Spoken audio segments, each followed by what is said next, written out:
Folks, welcome to Nostalgianomics. Today we are going to dissect exactly where the value of your single cards come from. I hear a lot of people out there say, Alex, I don't understand why this is valued the way it is. It doesn't make sense to me. Why is this card more expensive than that card? And we're going to break it down today, but it really comes down to a few main things. One is obviously going to be the pull rate, how hard it is to pull a specific card. After that, it's going to be the popularity of the Pokemon. How sought after is that particular species? And last, this is the one that people usually forget about and they normally don't give enough pull to when honestly, it's one of the biggest factors, the gem rate.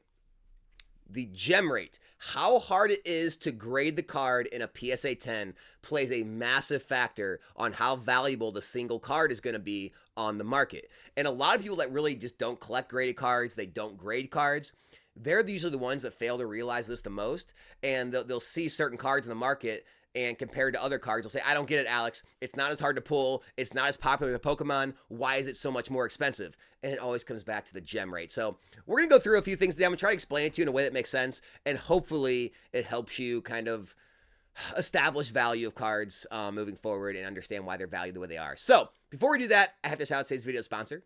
It is Arizona TCG. They're your source for consignment on all of your graded cards. You pack them up, send them all to them. They do all the hard work of selling for you. Also, they have one of the best back ends of any consignment service out there. Most consignment services, you basically ship your cards to them and you kind of cross your fingers and pray that they're going to sell them and send you your money back at the end. Arizona TCG lets you track it every step of the way from when it arrives to when it's complete. You can keep track of where all your items are listed, the active listings, the lifetime revenue, your pending payout, everything. They run everything through their 100% positive feedback, 20,000 items sold, 4,000 follower eBay store, making sure you get all the eyes of eBay on them. So make sure to check out Arizona TCG, guys. The link will be in the description and comment section below. Speaking of graded cards, let's talk about PSA. These are PSA's prices to grade cards. Now, I am not getting you to feel any type of way about PSA. Don't care if you love them. Don't care if you hate them. Don't care if you're worried about humans grading your cards and how they're feeling that day, if they're going to give you bad grades or good grades. I just want to give you something to think on, give you something to chew on, all right? PSA charges you more based on two things. One, how fast you want your cards back, but also mainly how valuable your cards are. As you can see here, maximum value of the card, right? Starts out at 200, goes to 500, 1,000, 1,500, 2,500. Every step of the way up, PSA charges you more based on how valuable your card is once it's graded a PSA 10. So let me ask you something. If your company makes more money when your card has more value, do you think it's in their best interest or not their best interest to give you more 10s, raising the value of your cards, forcing you to pay them more? Because they're going to send you a notice. It's going to say, you need to pay this increased invoice and approve it, or we're not sending you your cards back. And so I'm not here to, go to battle for PSA or try to tell you they're going to give you more 10s. But I just want to say, if I had a company where I made more money off increasing the value of the people's cards that were sent into me, I think I'd probably do that more times than not, so I would get paid more. So I just want to throw that out there, something to think about, right? All right, let's start out with the Magikarp. This is probably the one that's debated the most, is why is Magikarp so valuable? Alex, it's $300. It doesn't even make sense. But it does. Let me explain it to you.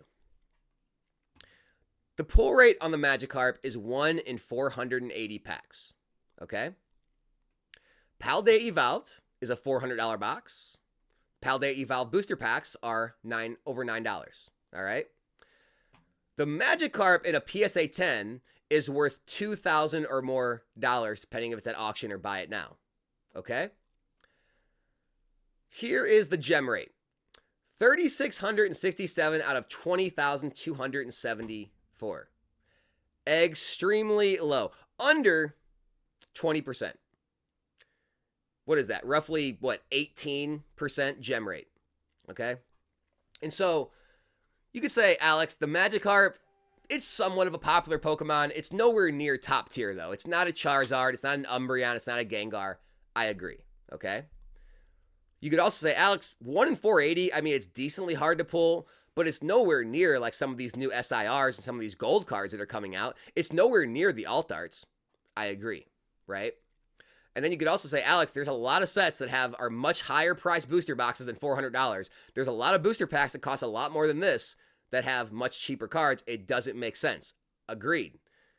The gem rate is what gives it the value. And this is what a lot of people miss. The gem rate, and why that is why the card is so expensive in a PSA 10, which in turn is why it is so expensive raw, because people are chasing the PSA 10. Let me give you other examples that are similar. So here is the Starmie V Trainer Gallery from Astral Radiance. Stick with me, okay?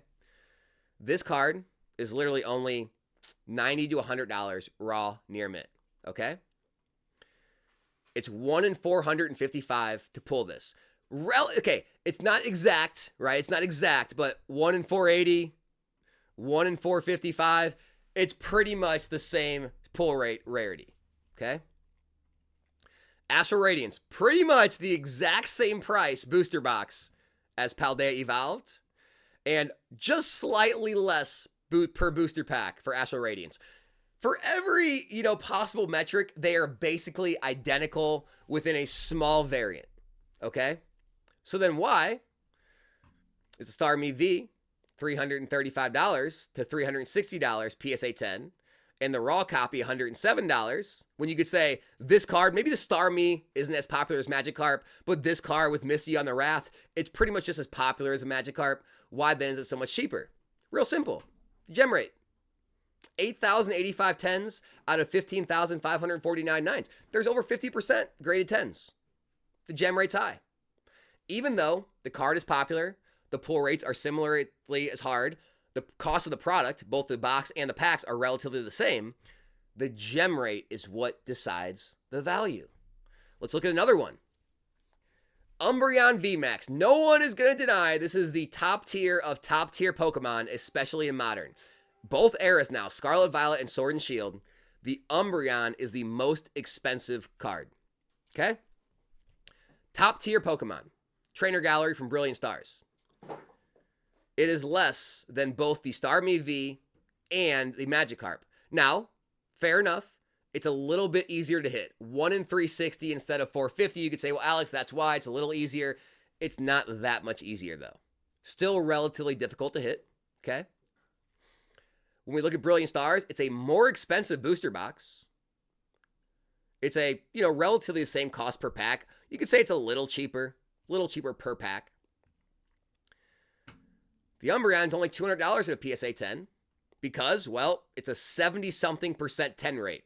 10,600 10s out of 14,600 total graded. It's like 70-something% PSA 10s, which means the PSA 10 price is going to be low, which in turn makes the raw price low. It doesn't matter how expensive the set is.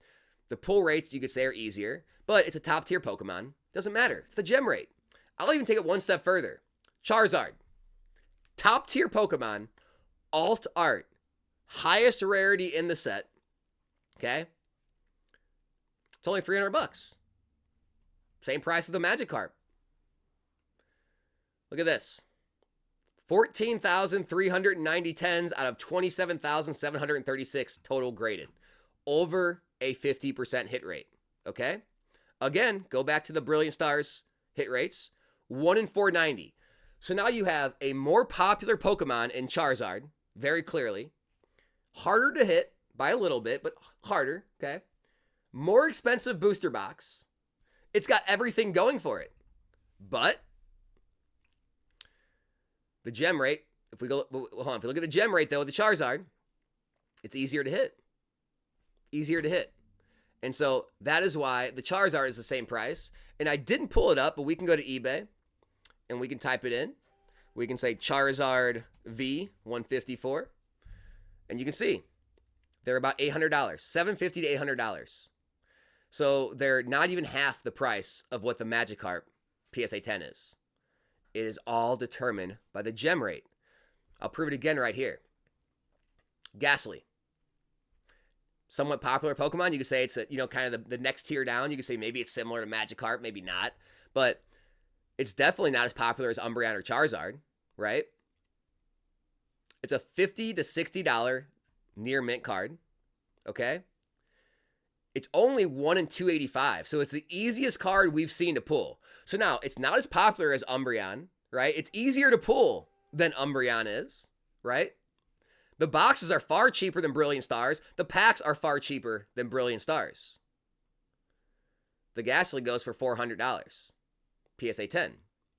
That is why it is so close in price to the Umbreon. That's why it's so close in price to the Umbreon. It has nothing more to do other than it's hard to grade. 4,499 tens, or 10s out of 12,126 graded. About a third. Close to a third. And so all of these have different factors, right? Obviously nowadays people, collect artists, people collect, for a lot of different reasons. But usually the biggest factors are how hard they are to pull, the pull rates, the popularity of the Pokemon, and the gem rate. And the gem rate is far more important than a lot of people understand. And it's why a lot of these cards have such high values and people think they shouldn't be. They're overvalued. They're not overvalued. It's just the PSA 10 becomes so valuable because it's so hard to achieve that it has to rise the price of the near mint cards because so many people are going to continue to buy them and chase that PSA 10. We see it with the Drowsy from base set, right? And you see it with other cards, especially in the early Scarlet Violet era when they're very hard to grade. You can go back in Sun and Moon, XY, even back into Vintage, and you can see there are tons of cards that you'll look at and say, this doesn't make sense why this card is expensive. But when you look at the gem rates, it all makes sense, right? I remember back in the day, it isn't the case anymore, but the Fossil Lapras used to be the most expensive first edition PSA 10 card that there was. And everyone was like, this doesn't make sense. It's a Lapras. There's Gengar in that set. It was the hardest to grade. And so, guys, you don't have to agree with grading and the prices of graded cards. You don't even have to like graded cards or collect graded cards. It just allows you to understand how things are valued and why they're valued the way they are. And honestly, if you're a collector or you even want to make plays or invest in these things, it pays to understand and pay attention to how the graded pop reports are kind of setting up, especially when it sets early. And it gives you kind of a leg up on what cards to kind of move into when you start seeing that pattern start to create a low gem rate on a card, because that's usually going to continue to be that way. And it gives you an idea of where the card is going to end up in the future and where the value is going to be. So hopefully that at least made sense, guys. I know it's a lot of information and some of you guys don't care about all this, but it gives you an idea of how value is created. So that's all I got today. Subscribe to the channel if you're not. Be back in a new one soon. I'm out.